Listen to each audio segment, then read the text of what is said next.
Welcome to the RuleBook. I'm your host, Alex Palmer, and I'm the queen of learning things the hard way so you don't have to.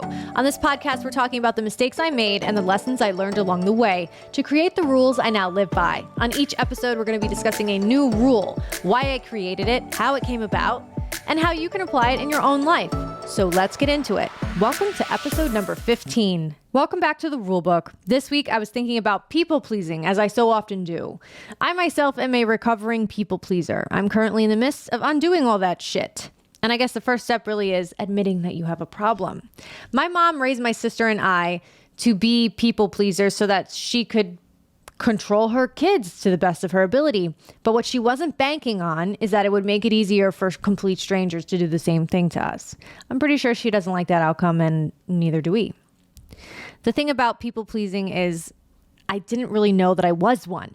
This was something that I had to discover about myself because I always just assumed that I was just, extra nice, which is not a thing. It doesn't really exist. But now I no longer see nice as a virtue.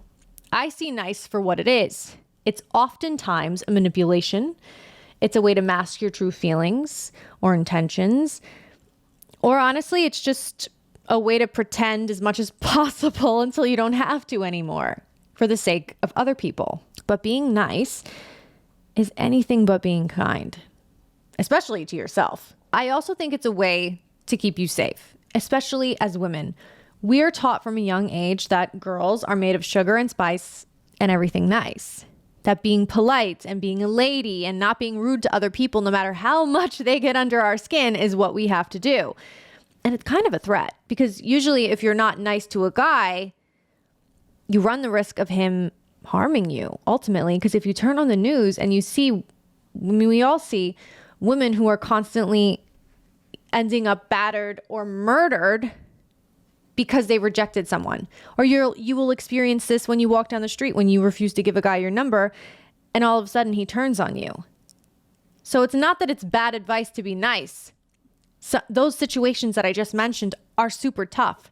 And sometimes you do just have to be polite or brush it off and then walk really, really fast. But when you're trying to get through life like everybody else, there's no reason to walk around being as sweet as pie to any and everyone because you're just wasting your energy on complete strangers or people who don't deserve it. So rule number 15, don't be too sweet or they will eat you. This week, I'm going to see the play A Doll's House starring Jessica Chastain on Broadway with my friend Sasha. I'm really excited. It's a classic. If you haven't read it, what the hell high school did you go to? Because it was required reading for me.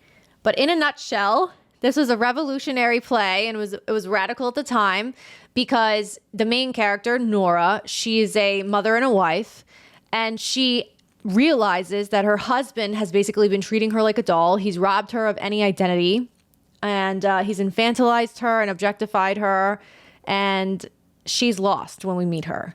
And so I was reading this interview in the New York Times with Jessica Chastain about playing the part because it's her return to theater after 10 years.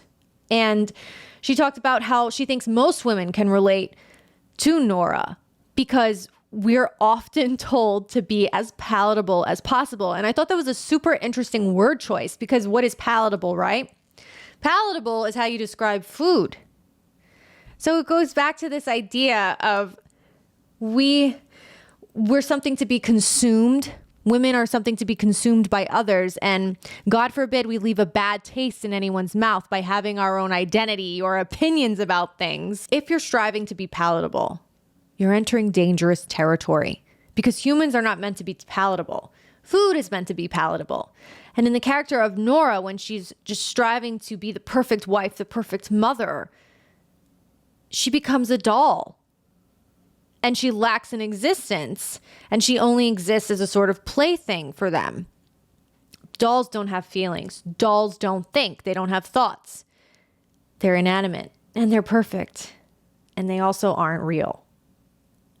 I found baby pictures of myself that my mom had kept, and on them she wrote Alexandra, the doll.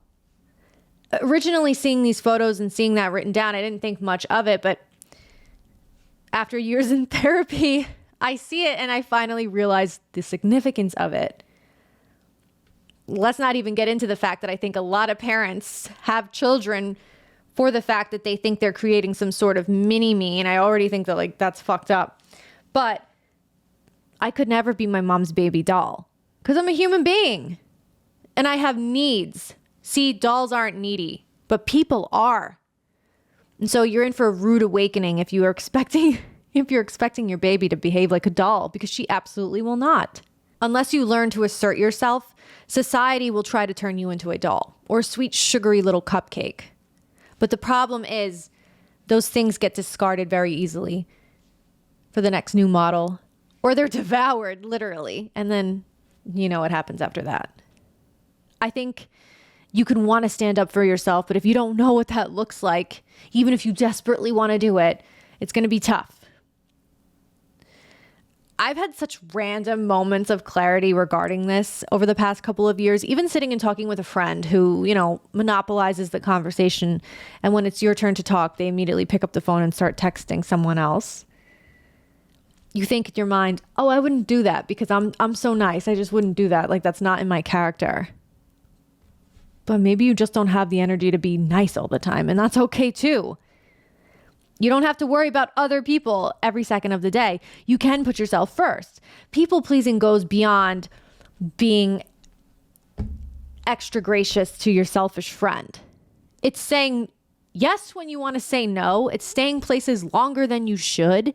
It's shrinking yourself as tiny as you can get to a convenient bite-sized version so that there's enough room for everybody else, even if there's not room for you. I screenshotted a quote on my phone this week that I saw on TikTok, and it was, when you learn to survive by people pleasing and mirroring those around you, you don't develop into yourself because you've long abandoned yourself and you have to rediscover who you are. And I've been in therapy for 5 years and people pleasing has obviously come up, but I've never heard it described this way, or it's never hit me as hard as this quote did this week. I was shook reading it because I was like, oh, I get it. I get it. Like, I've been on this journey of self-discovery for such a long time, and it is why I've pursued certain things such as writing and acting. And now I realize why I had to. It's like, oh, because I wasn't really able to sort of develop a personality I have a personality, you know, but develop myself as much as I would have liked to in my earlier years because I wasn't allowed to, because I was so busy taking care of other people's needs and not accepting, acknowledging, and meeting my own. You can't be your authentic self when you're super busy being a sugary cupcake, because that does take a lot of energy. When we're so much more complicated than cupcakes and dolls. And it's our right to be. It's okay. That too, we're taught that it's not okay to put yourself first, especially girls. You have to take care of other people. You have to be the nurturer. You have to be the mother. You have to be this. You have to be the good hostess. Whatever it is for you that you're internalizing. But actually, no, you can't be any of those things if you're not putting yourself first. You're like, eventually you will snap. There's nothing wrong with putting your needs first. I also think that people can tell when you're the type of person who doesn't. It's like the energy vampires of the world. They can sniff that out. And so that's why so often you wake up one day and you realize you're surrounded by people you don't really like, or who suck the air out of every room you're in with them. Because when you're too palatable, who's going to pass you up? So you have to be extra careful. So go ahead and leave a bad taste in their mouth. That can go way too many different ways, but you know what I mean. Don't be a cupcake. Don't be a doll. Unless you want to be. I mean, do what you want. But at the end of the day, take care of you.